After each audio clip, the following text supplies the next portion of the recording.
If we could go back in time to the beginning of our van build, we would have definitely done some things differently. When you live in your van for over 400 days, you definitely start to notice every little thing. From every drawer that sticks to every door that doesn't close properly.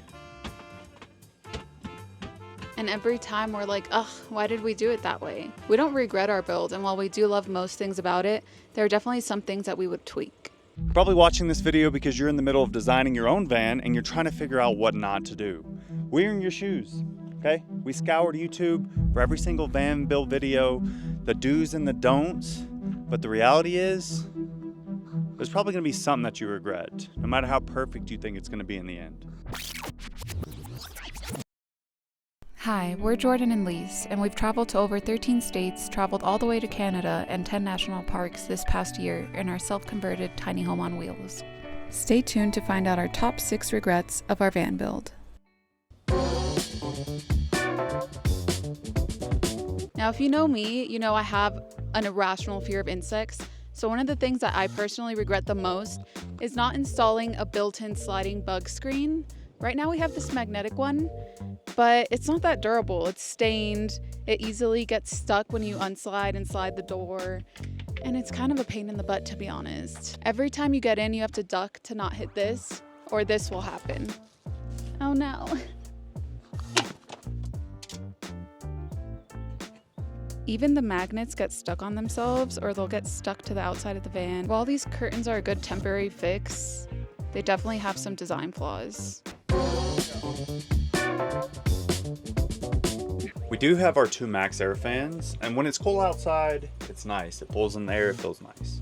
But when it's hot, it's just not enough. So we went with the EcoFlow Wave 2. So we knew we'd need a little bit more, especially since we have Charles. Now, some of the reasons that drew us to the EcoFlow was this not only had air conditioning, but it had heating. We wouldn't have to put in a diesel heater. This will be like a 2-in-1. It should cool the space down entirely. The thing is, it takes forever to charge, and unless it's pointed right at you, it doesn't like heat or cool the entire space. So I wish we would have just spent a little bit more money, got the diesel heater, and also the Dometic rooftop unit. In order to set it up, I usually put it right here for Annalise when she gets hot or cold. And then you got to put this thing on.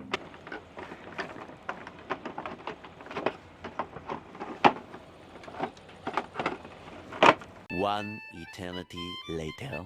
And then this has to be vented because if it's blowing out heat, then it's pushing cold air out. If it's blowing out cold air, it pushes heat out. So if it's not vented, it gets really hot or really cold. Keep in mind when we initially got this, it was sitting in the back and it was supposed to be stationary because we thought it would cool the whole van. And we actually had a vent that ran out one of the little pillars of the van. So this wasn't really that much of a pain, but now that we changed the design and now it sits up there, it's a lot more of a pain. So the cons, it takes too much energy to charge. It's kind of a pain to set up, and unless you're directly in front of it, it will not heat or cool the whole space. The third thing we regret about the van build is not installing a skylight. Right now we have 2 max air fans, and we kind of wish that the one over our bed was a skylight instead. It's daytime right now, and while there's still a lot of sunlight coming in through the windows, I feel like the skylight would have done it more justice and really brightened up the space, since it is so small.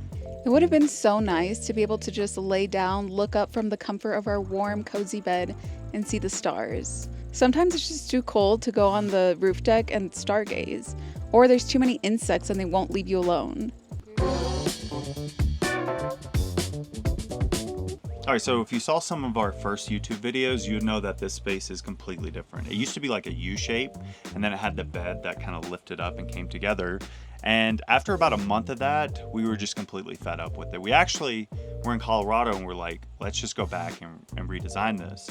So we redesigned it to be like half desk, like half seating area, and half day bed. And now we just kind of leave the bed to be like a fixed bed. So if we would have known that it would have been a fixed bed from the start, we would have designed the space underneath it differently.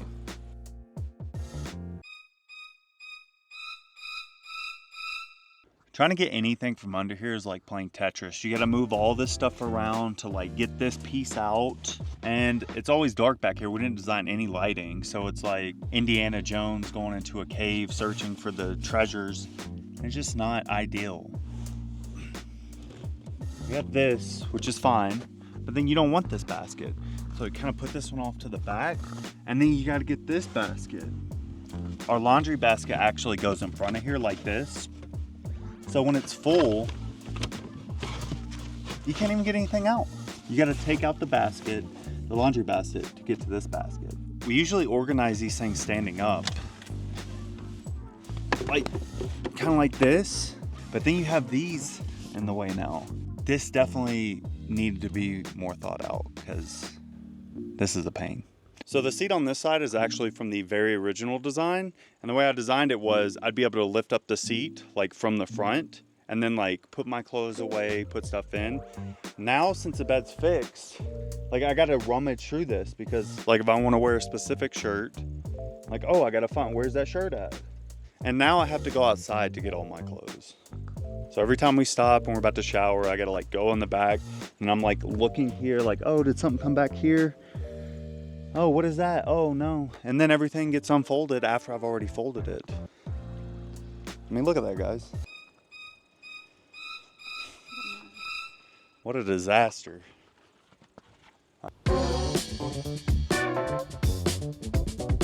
One of the things we regret the most is the paint selection. So we went with a micro cement lime wash finish that's made for exterior.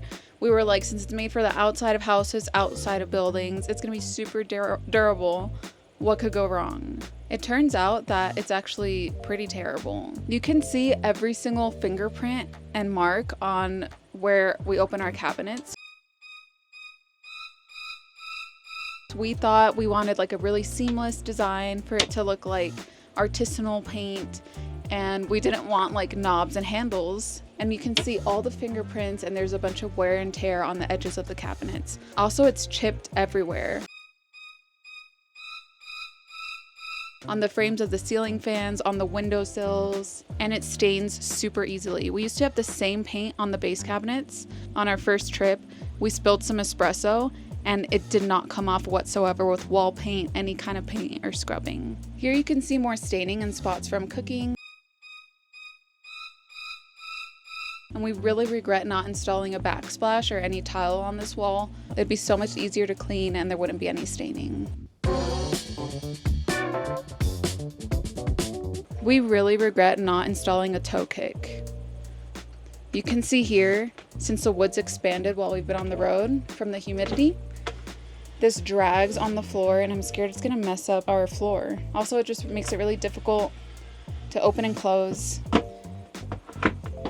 And it's such a tiny little detail that would make a huge difference. While there are a few things we regret about our van build, overall, we love the layout and it's taken us to some of the most beautiful places in the US. Hopefully this helped you out. If you have any questions, feel free to throw them in the comment section. And stay tuned because some of the things that we're complaining about, we're updating. Mini renovation coming soon. Thank you for watching. If you like this video, go ahead and hit the like and subscribe button and we'll see you next week. Bye. Bye.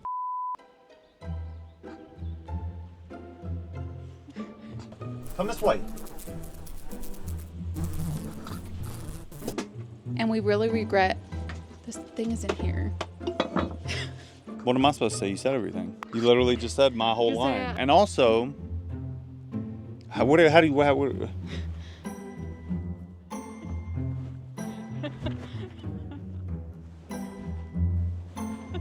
that will get clicked though. I can tell you my problems, meditating my silence. But I keep pushing my pen, rotating my stylus. Brokenness feeling like sin, now no breath, low dollar. Used to be left on red, now all the girls go holler. Now all the girls go follow. All the fake fans gon' pile up. I need peace to borrow, get that shit right back tomorrow. Somehow all the fans go